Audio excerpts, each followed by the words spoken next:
kelenjar tanpa saluran yang menghasilkan hormon yang tersirkulasi di tubuh lewat aliran darah untuk mempengaruhi organ-organ lain. Pengertian sistem endokrin: kelenjar yang mempunyai saluran untuk mengatur hasil kelenjarnya dan selanjutnya akan bermuara pada permukaan organ tubuh. Selanjutnya yaitu perbedaan antara sistem endokrin dan sistem eksokrin. Sekresi yaitu mensekresikan hormon langsung ke aliran darah. Sistem eksokrin mensekresikan substansi seperti enzim dan mukus melalui saluran ekskresi ke luar tubuh. Lokasi sistem endokrin terletak di dalam tubuh seperti hipofisis, tiroid, dan pankreas. Sistem eksokrin yang lokasinya yaitu di permukaan tubuh atau di dalam rongga tubuh seperti kelenjar keringat, kelenjar ludah, dan kelenjar minyak. Fungsinya yaitu mengatur dan mengkoordinasi berbagai proses fisiologis melalui sekresi hormon. Fungsi sistem eksokrin memproduksi dan mengeluarkan substansi yang berguna untuk fungsi tubuh seperti pencernaan dan pelunasan. Kontrol sistem endokrin yaitu dikendalikan oleh sistem saraf pusat dan umpan balik hormonal. Kontrol sistem eksokrin yaitu dikendalikan oleh sistem saraf otonom. Efek sistem endokrin, efeknya bersifat sistemik dan mempengaruhi seluruh tubuh. Kalau sistem eksokrin, efeknya bersifat lokal dan terbatas pada area tertentu. Selanjutnya ada kelenjar endokrin. Letak kelenjar endokrin pada manusia dan juga sekresi hormon. Yang pertama ada kelenjar pineal, terletak di langit-langit otak dan menghasilkan hormon melatonin yang berpengaruh pada pelepasan gonadotropin dan menghambat produksi melanin. Yang kedua ada kelenjar hipofisis, letaknya di bagian dalam hipotalamus otak. Hipofisis ini terbagi menjadi 3 lobus, yaitu yang pertama hipofisis lobus anterior yang menghasilkan hormon growth hormone atau GH yang berfungsi mengendalikan pertumbuhan dan kebanyakan sel-sel tubuh. Yang kedua ada menghasilkan hormon TSH atau hormon perangsang tiroid yang berfungsi meningkatkan pertumbuhan, perkembangan sel-sel kelenjar tiroid, laju produksi hormon tiroksin dan metabolisme sel. Yang ketiga ada hormon ACTH yang berfungsi untuk metabolisme karbohidrat. Yang keempat hormon FSH yang pada wanita berfungsi untuk menstimulasi pertumbuhan folikel ovarium dan produksi hormon estrogen, sementara pada laki-laki FSH berfungsi menstimulasi pertumbuhan dan perkembangan spermatozoa dalam tubuh sebagai virus testis. Yang ketiga dari hormon LH pada wanita berfungsi pada ovulasi dan sekresi progesteron, sedangkan pada laki-laki LH menstimulasi sel-sel interstisial tubuh semivirus testis untuk memproduksi testosteron.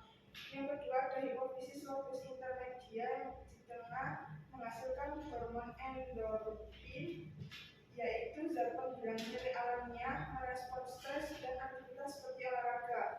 Dan juga hormon MSH yang berfungsi merangsang pembentukan pigmen dan penyebaran sel-sel penghasil pigmen melanasi pada epidermis. Yang ketiga ada hipofisis lobus posterior yang menghasilkan hormon ADH berfungsi menurunkan volume air yang hilang dalam urin melalui peningkatan reabsorpsi air dari tubulus convolutus distal dan ductus collectus di ginjal, dan juga menghasilkan hormon oksitosin yang berfungsi menstimulasi kontraksi autopolos pada saat lahiran dan pengeluaran ASI pada ibu menyusui. Yang ketiga yaitu tiroid, terletak di atas folikel dalam 2 lobus lateral yang terletak di bawah laring. Folikel menghasilkan hormon tiroksin yang berfungsi untuk meningkatkan laju metabolisme sel dan meningkatkan pengeluaran energi panas. Kemudian yaitu paratiroid berada di permukaan belakang tiroid, menghasilkan hormon paratormon atau PTH yang berfungsi untuk mengendalikan keseimbangan kalsium dan fosfat dalam tubuh melalui stimulasi aktivitas osteopas yang menyebabkan pengeluaran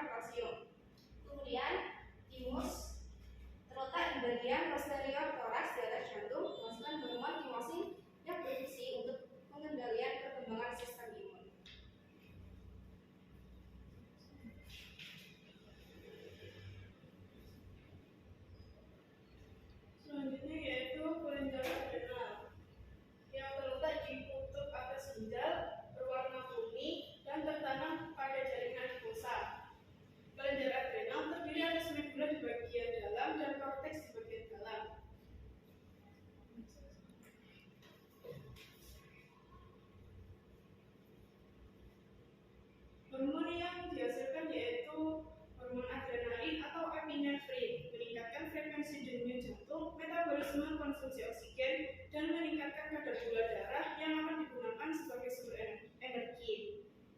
Selanjutnya yaitu noradrenalin yang berfungsi meningkatkan tekanan darah dan menstimulasi otot jantung.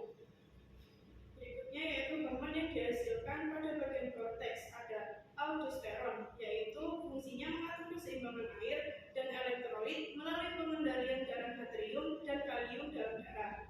Selanjutnya yaitu glukokortikoid, kortikosteron, mempengaruhi metabolisme glukosa, protein, lemak, serta menjaga membran lisosom sehingga mencegah kerusakan jaringan. Dan selanjutnya yaitu gonadokortikoid sebagai prekursor pengubahan testosteron dan estrogen oleh jaringan lain. Selanjutnya yaitu kelenjar pankreas yang terletak di bagian bawah lambung. Hormon yang dihasilkan ada glukagon, yaitu dihasilkan oleh sel alfa, berfungsi meningkatkan penguraian glikogen hati menjadi glukosa sehingga kadar gula darah meningkat. Selanjutnya yaitu hormon insulin, dihasilkan oleh sel beta, berfungsi menurunkan metabolisme lemak dan protein, menurunkan kadar gula darah, serta meningkatkan sintesis protein dan lemak. Selanjutnya yaitu somatostatin, yaitu dihasilkan oleh sel delta, merupakan penghalang hormon pertumbuhan dan menghambat sekresi glukagon dan insulin.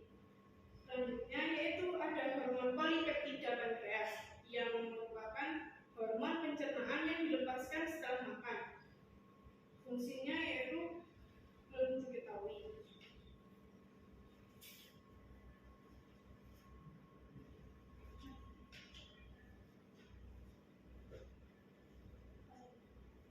Ovarium terletak di kedua sisi rahim.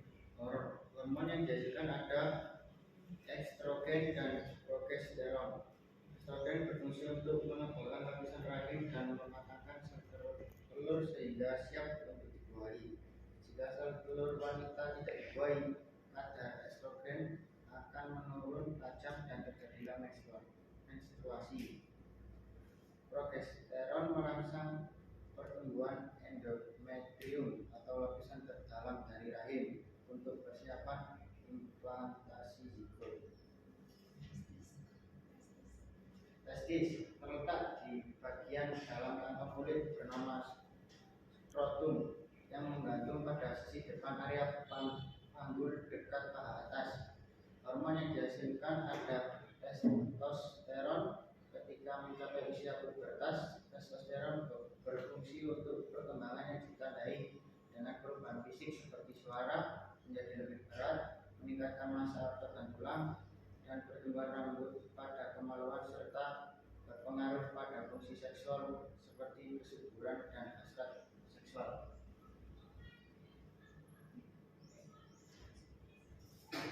Selanjutnya ada kelainan pada endokrin. Kelainan pada kelenjar endokrin dapat menyebabkan berbagai macam penyakit. Yang pertama, tiroid atau gondok. Biasanya ditandai dengan peradangan pada kelenjar terletak di bagian bawah pita suara pada bagian depan leher. Biasanya disebabkan oleh kurangnya asupan yodium. Adanya peradangan pada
keadaan di mana tekanan darah sistolik pada tubuh seseorang lebih dari atau sama dengan 140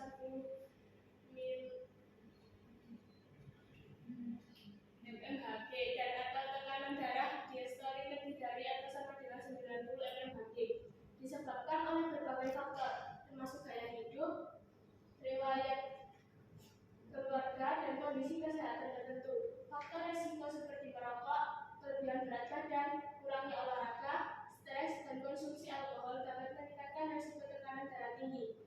Dapat disembuhkan dengan pola makan yang sehat, dengan sedikit garam, olahraga rutin, dan konsumsi obat-obatan dapat membantu menurunkan tekanan darah. Yang kelima, fungsi sosial. Gangguan yang menyebabkan adanya penurunan hasrat seksual atau adanya hambatan dalam meningkatkan aktivitas seksual. Banyak kondisi fisik atau medis dapat menyebabkan masalah di fungsi seksual, misalnya diabetes mellitus, penyakit jantung serta pembuluh darah, ketidakseimbangan hormon, gangguan neurologis, gagal ginjal, gagal hati, alkoholisme,